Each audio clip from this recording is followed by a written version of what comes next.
make it go prone, make them ulta, what happens? The secretions will move in. The same thing happens. This is the advantage what I said. Now, if we make the patient sit or walk and upright, you and me all are sitting upright. So when you and me are upright, this is a normal physiology. So if we get the person to a normal physiology, automatically the aeration improves. So this is what the prone position does. So if we go back to the previous slide, we have got a whole cycle of prone position. We will go further, where we go prone, then lateral, left lateral recumbent, then sitting 60 to 90, right. Now this is how we need to follow a cycle, because there are other co-problems which can happen if you take them more for prone or more for supine, that pressure source can happen. So you need to have a regular turning program. Now this positioning program has to be made in conjunction with the nursing staff, so that, because nurses are quite a backbone to us when it comes to positioning, so we maintain this positioning chart along with the nurses.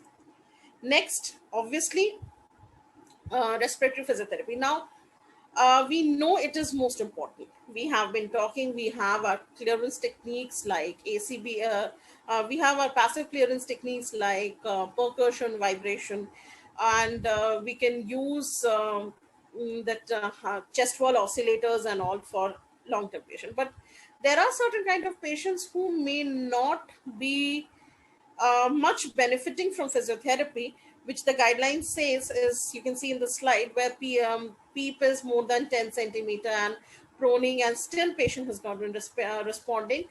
But we do try in such cases also, though the evidence says that there will be a minimum benefit, but we still do give a prophylactic physiotherapy, so that at least the basic clearance of the lungs are maintained. Next, definitely mild to moderate symptoms, we go for breathing exercises, we go for airway clearance techniques. Yes, ACBT is one of the techniques which is done as an active technique, and we follow something known as a sorry, we do what we do is a closed suction. Now in closed suction, the advantage is the aerosol generation is less. Then early mobilization, incentive spirometer. So the techniques what we have just talked about right now, it's not new to physiotherapy. Now these techniques which are taught to us from our second year bachelors to our final year bachelors, right? So it's the basic techniques, but we need to do it, understand the patient, and give the technique accordingly, where it can be from a range of severe to the mild disease presentation. Safety, we cannot we need to be safe than sorry, as the saying goes in an ICU. So these are the safety guidelines, where there should be no onset of new cardiac arrhythmias, no new increase in inotropic infusion. This is the range of heart rate, then systolic BP, mean arterial pressure, respiratory rate, oxygen saturation. Then there are other factors which are taken into consideration when you are taking mobilization and all into count. Then these are the factors which are used for safe mobilization, so that you do not overexert the patient and do not cause any fatality to the patient when you are trying to mobilize the patient. Now this is the reference from where I'll be sharing the slide with Anvesh also, so he can give you the reference. Please go through this article. This is the one of the most comprehensive article to understand COVID and how do we manage COVID in an ICU. So it is nothing new what we are doing. It is the same thing, but the only thing, we categorize the patient and we understand whom to give what. And we have gone with this evidence statement, we go more systematic. We have a very systematic approach to the patient. Two things always remember when we are seeing a COVID-19 patient: your safety foremost, where we already Dr. Pinaki has said about donning, doffing, and wearing. That's first thing. Second thing, whenever you are treating a COVID-19 patient, now intubated patients are the safest. They will not cough. So when they don't cough, you're the safest. The viral load around the patient would be less. You can give any of the techniques. Now, as the patient progresses and the patient goes for a non-invasive ventilation or a high flow nasal cannula, make sure you never stand along the line of cuff, and you are always at the side of the patient, so that the patient, you're not in the aerosol area where the patient, in case coughs during physiotherapy, your safety will be taken care of, right? Then, foremost thing, you emphasize on airway clearance.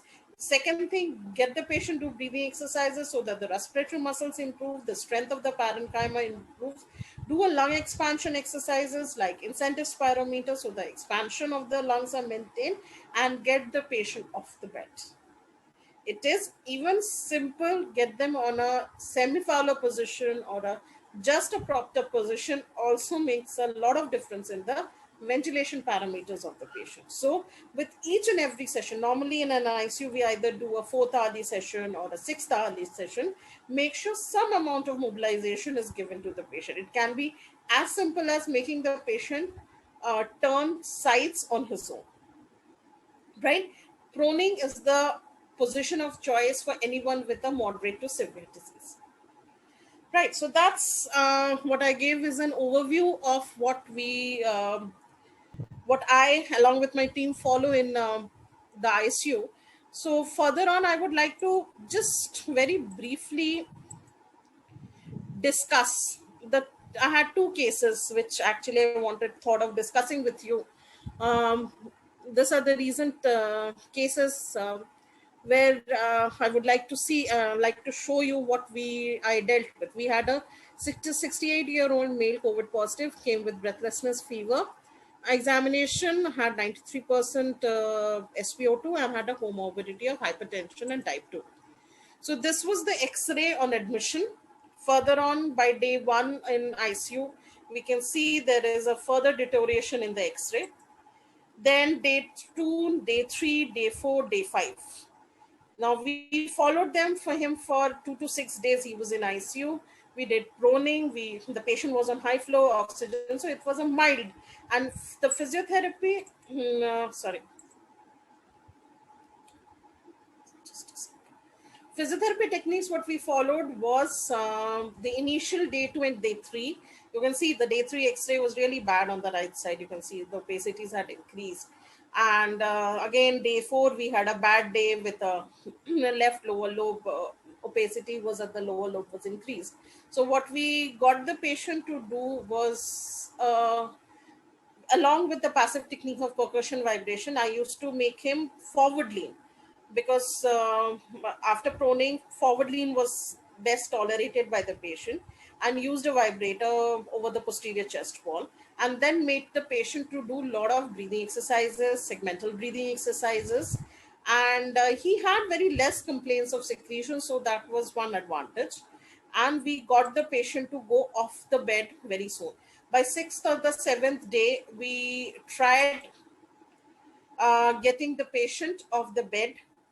Made him First we made him, by the 6th day, we made him high sit on the bed. By 7th day, it was sit to stand exercise, simple sit to stand. We all think not, but it was taxing for the patient.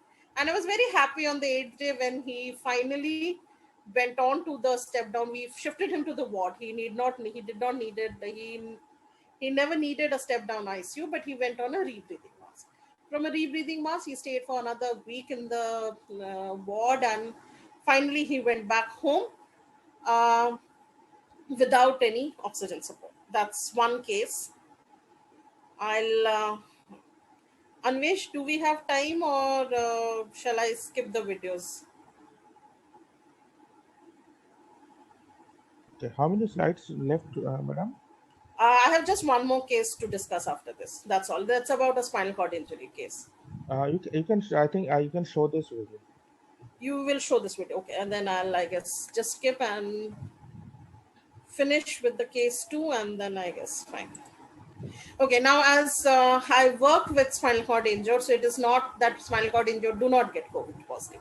Yes, we had a patient, 65-year-old male, quadriparesis, COVID positive, and had a poor cuff effort. So these are with positioning.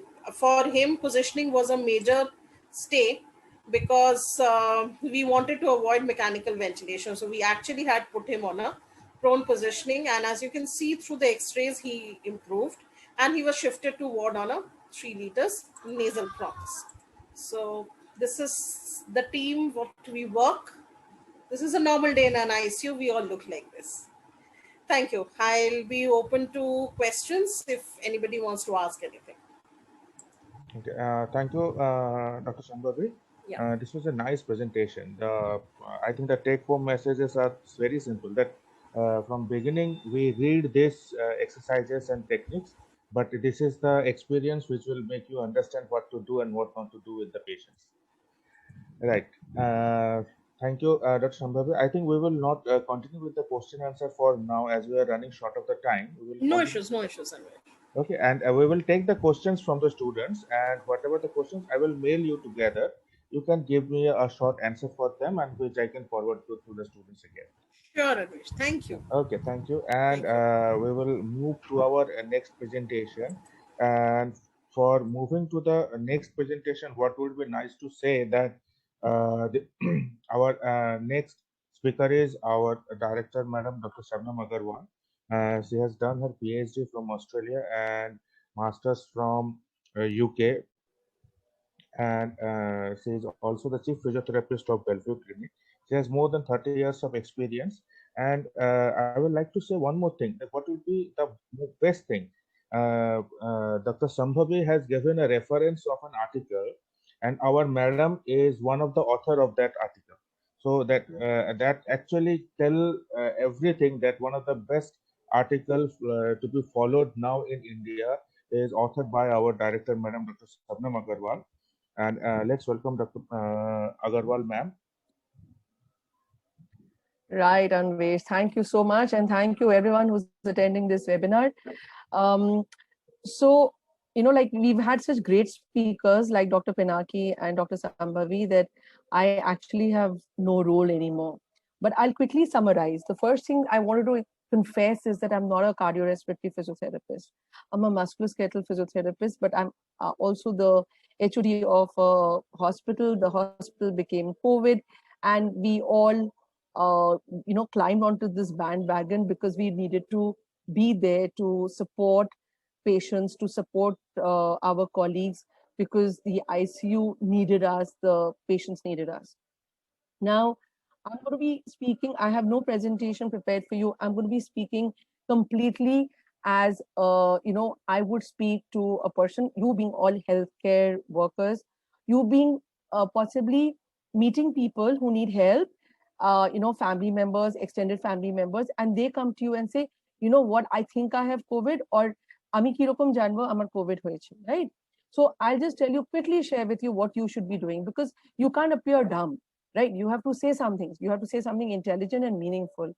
So like Dr. Pinaki said, day 1 or 2 patients will just have fever. They probably won't have any breathlessness also.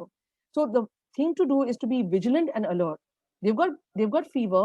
It could be anything from malaria to dengue, but it could also be COVID. And given the current scenario, more than likely COVID. So what I would ask you to tell your so-called person who's asked you for help is that, look, okay, so you got fever, doesn't matter, don't panic. What main thing to do is to manage the fever with paracetamol, bring lots of fluids, treat it like any other fever in inverted commas, but at the same time, monitor your oxygen. So a pulse oximeter makes its way into the house and monitor the oxygen at rest, and then also monitor the oxygen, maybe ask them to walk 6 minutes at that phase. And if they can't walk 6 minutes, they're too weak or something, ask them to walk at least a minute. If the drop is, like Dr. Pinaki said, if the drop is less, if the SpO2, initial SpO2 is 98%, 97%, and if the drop is more than 3% or 5%, as we call it, then their alarm bell should start ringing. They're getting hypoxic. Most of the people will not do the 6 minutes walk test. We Indians are actually lazy. So they'll turn around and say, nah, I'm 98%, I'm 97%. And half the world population lives in denial. They don't want to admit because they're scared. So what you would be doing is, now stand there and bring a video call with you, walk, at least walk and let me know. This is your initial marker that the patient might be getting hypoxic after activity. Most of them have happy hypoxia, which is hypoxia at rest. So you the so-called healthcare provider who's not yet qualified, who's in the process of getting qualified, is at least making a meaningful contribution to society, saying at least check out your SpO2 levels, your oxygenation levels. Once 3 or 4 days have passed and the fever is coming or going, there could be an intermittent day when the fever is completely gone. Don't get happy. Still be vigilant, because the cytokine storm may yet happen. If sometimes the initial inflammation of fever goes, it gives you 1 or 2 day break, and then the fever comes back again with a vengeance. So that's when you may need, from day 3 to day 6 or 7, try and get a blood test done. You will have enough guidelines. Dr. Pinaki has also shared what kind of blood test you may want the patient to look at. I'm sure the patient will have a physician help, but as I'm saying, you are a healthcare worker, patients may ask you, and you should know what you are getting into. And what are you going to be looking into? You're going to be looking at the inflammatory markers, you're going to be looking at the blood counts and seeing if there are any inflammatory markers which are up. I'm not going to discuss the inflammatory markers, they've been discussed by Dr. Pinaki. Done. Day 7, patient is still not feeling too good, still under the weather, may have not developed any breathlessness, but yet, patient, or may have got that after the 6 minutes walk test, the patient has got a low SpO2, but not more than 2% or 3%. HRCT is the treatment of choice, because, or the intervention of choice, not the treatment, not the intervention, the diagnostic of choice. Because so many times, like Sujata said, that her RT-PCR was negative, but the HRCT was positive. Yes, the HRCT is your best friend at this stage. If the HRCT is showing any ground glass appearance, and remember, there's a difference between the CORAD and the CT severity score. The CORAD tells you whether you are actually, whether the appearance of the lesion in the lung is mimicking a COVID. Whereas the CT severity score tells you the extent of the lobes in the lungs which are affected. So you are looking at someone who's got a CT severity score till around 8 or 9 is mild, till around 14 or 15 it's moderate, and above 13 or 14 till 25 it's severe. Now, you might turn around and say, oh, if it's mild or moderate, of course, that's when the medical doctor steps in. You don't really have a role, but you guided that particular patient through. You allowed that patient not to get complacent with their illness. Why is that important? It's important because most people do not want to talk about it. Most people just get themselves some fever, and then by the time they get admitted in the hospital, it's too late. The early intervention medication do not work. Remember about Dr. Pinaki's presentation, it's how early you can intervene. So there is a type, there's a kind of a very funny situation. You can't intervene till you are diagnosed with COVID at a certain stage, and or you're showing major symptoms, and by the time, with some people, it's already too late.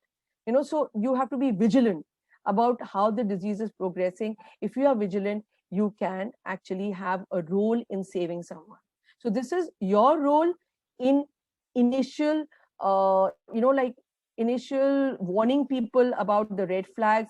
And as a healthcare worker, you have a positive role to play there.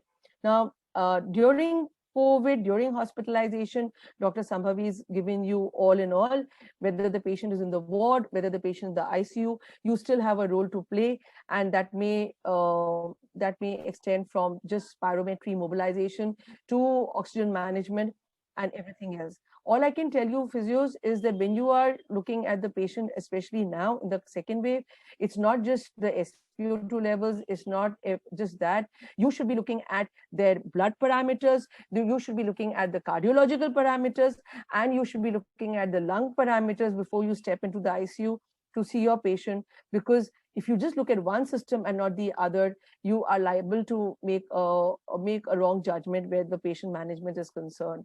We are seeing many more cardiological issues in the second wave, and mobilization and moving the patient is becoming a bit of a risk, but we have to do it very slowly, monitoring everything. So as physios, because you go through these 4.5 years of education, where you are taught the physiology, where you are taught about all the blood markers, where you're taught about lung physiology and the cardiac physiology, please read that, refresh yourself before you decide to treat anybody or know about anyone's progress in the ICU. Now, after you've done with all that and the patient is on his way home, or the patient has been discharged from the hospital, your role is again extremely important, because post-COVID rehabilitation is one which is also gathering a lot of momentum. And that's when the medication is over, the patient is gone home with a damaged lung, the patient is apprehensive, the patient has spent many days in the hospital or on the ICU, the patient has got a fair amount of muscular weakness, fatigue, and the patient is not being able to get well. The patient is frustrated. So that's a bag full of symptoms for you. And you as a physio is the best person in the situation. Why? Because we physios tend to spend time with the patient.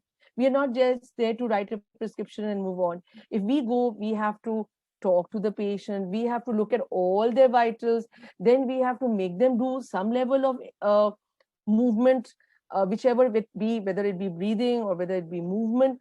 And then you have to again reassess the patient's thinking, whether all the parameters ranging from the heart rate to the respiratory rate to the SpO2 levels and the general fatigue, and we have a whole lot of scales like the fatigue scale.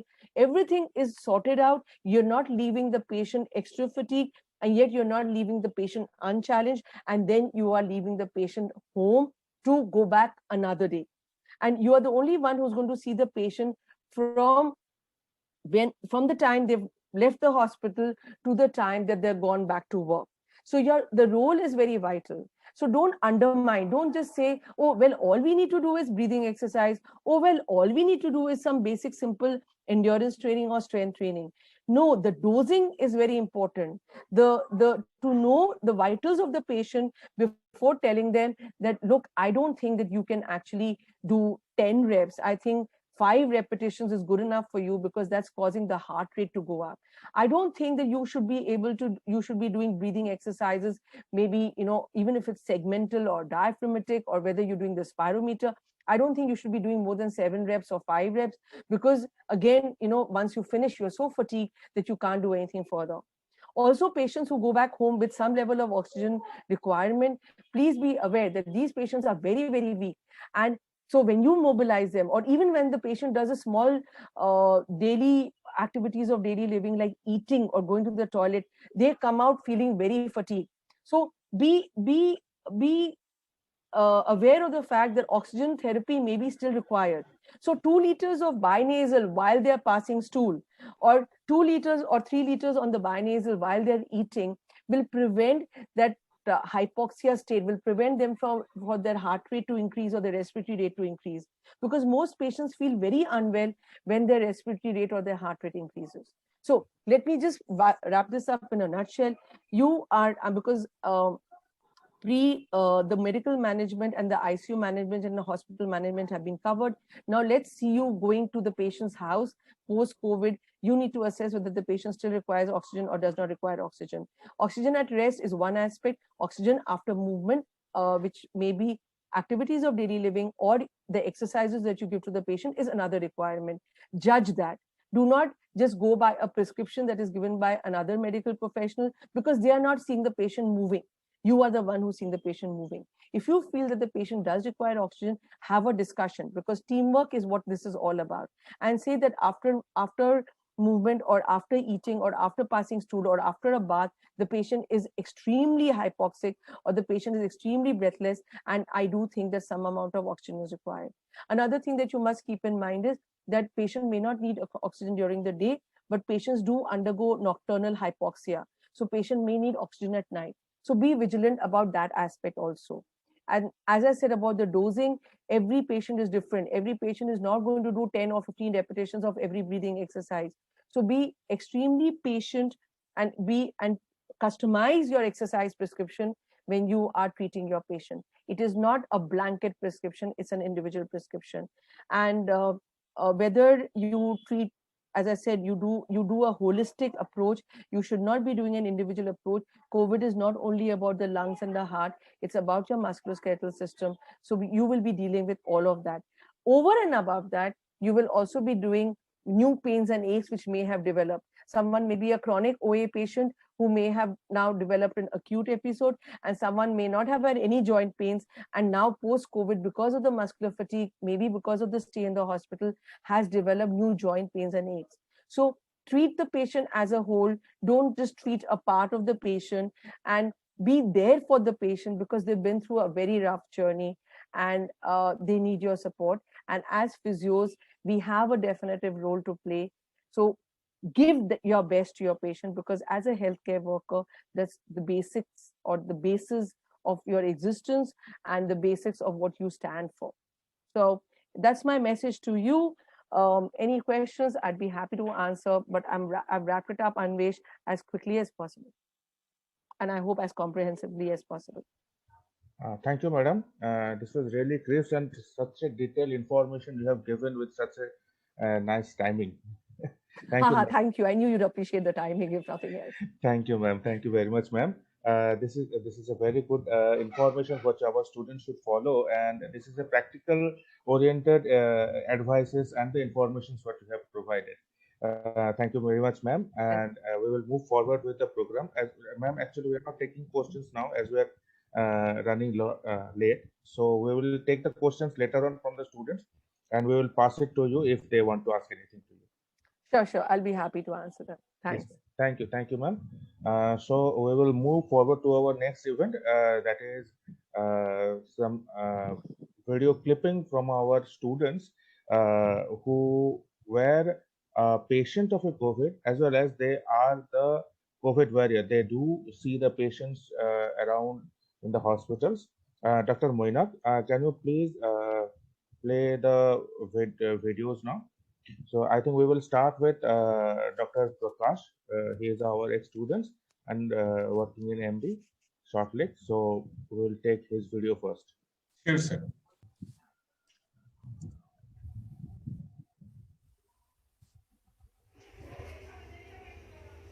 নমস্কার, আমি প্রকাশ মণ্ডল, physiotherapist, MRI hospital.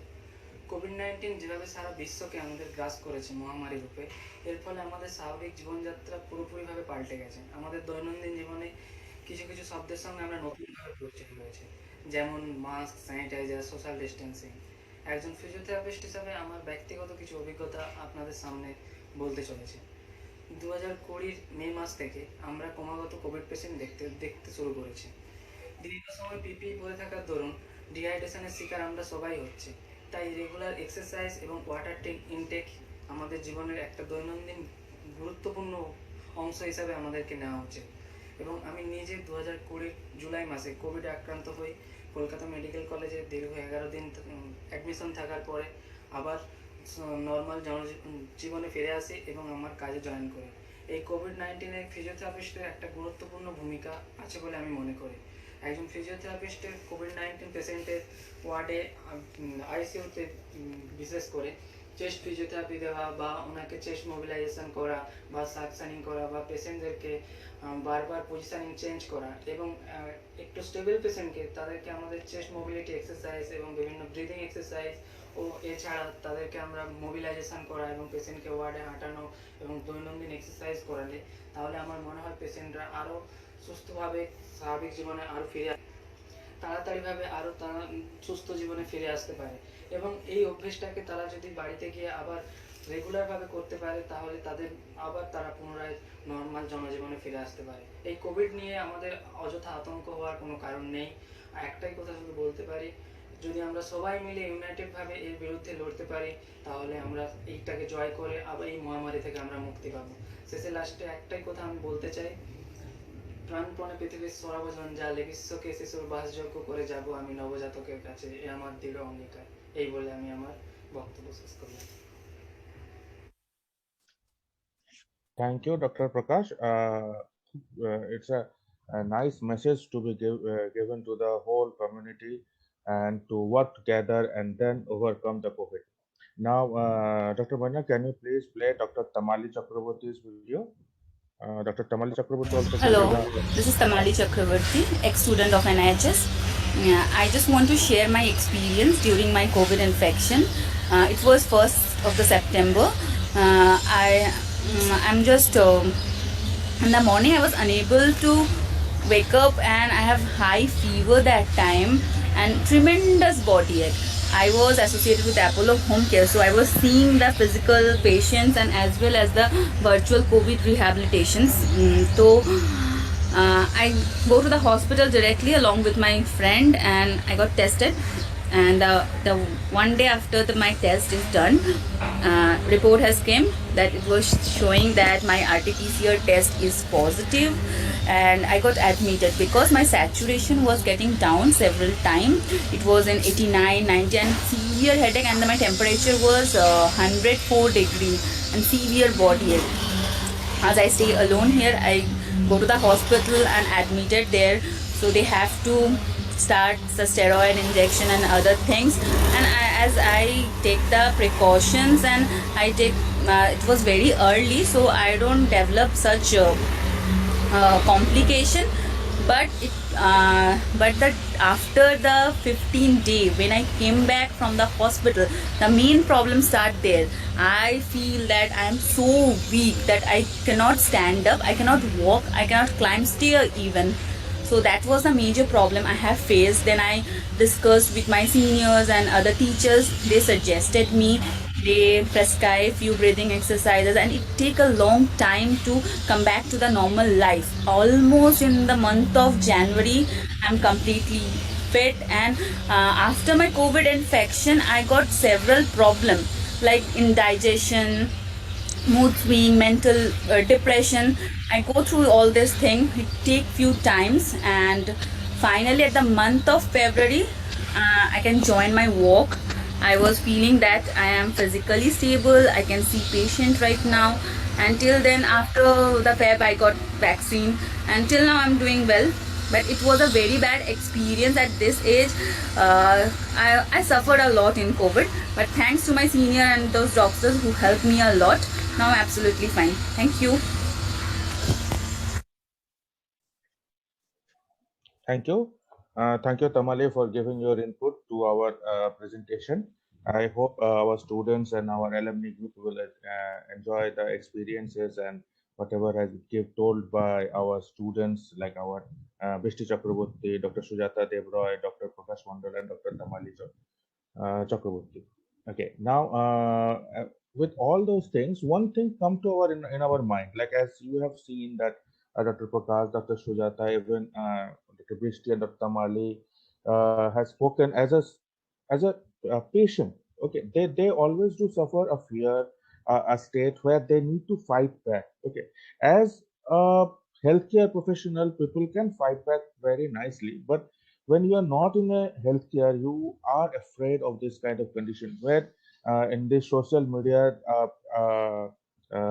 amount of fear has been spreaded out through the social media about the COVID. So for this reason, we have taken a speaker who will talk about the mental health. I would like to welcome Dr. Tonurima Boshak. She is a PhD scholar of psychology and she is practicing clinical psychologist.